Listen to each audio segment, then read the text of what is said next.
Démontrer par l'exemple la nécessité de multiplier des campus d'excellence, pôles de formation au cœur de la prochaine réforme de la voie professionnelle, tout en restant à l'écoute des besoins des territoires. La visite du lycée professionnel Charles Poncet a permis au ministre de valoriser cette idée et de saluer une belle expérience éducative. Car le campus des métiers et des qualifications de la mécanique connectée de Cluses développe depuis quelques années au sein d'un campus des filières de formation en lien étroit avec le tissu industriel de la vallée.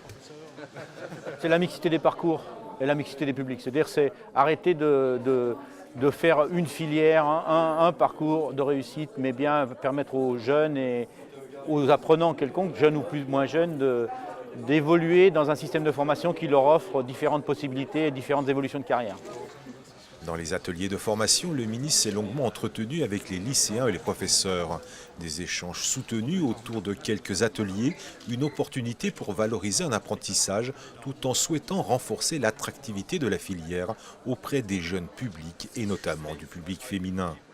Dire à un jeune que n'importe quel jeune, quelle que soit la formation qu'il fait, s'il a envie de la faire, il va la faire avec cœur et donc effectivement mieux la réussir.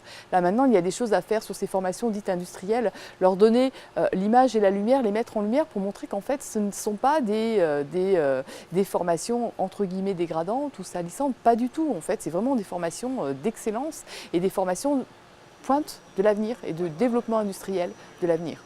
Si nous réussissons à faire en sorte que tous les élèves sachent lire, écrire, compter, respecter autrui à l'issue de l'école primaire, et qu'ensuite, quand ils vont au lycée, tous, qu'ils soient en lycée général, technologique ou professionnel, se sentent un avenir ouvert, alors on créera cette atmosphère de confiance et de désir. Je pense qu'on est au début de cette amorce, mais bien sûr, ça prendra du temps. Ça ne peut pas se décréter par une seule personne, c'est quelque chose de collectif. Je suis là pour contribuer à ce que cet état d'esprit collectif, à la fois optimiste et confiant, s'installe. La visite du ministre de l'Éducation nationale s'est conclue autour d'une table ronde.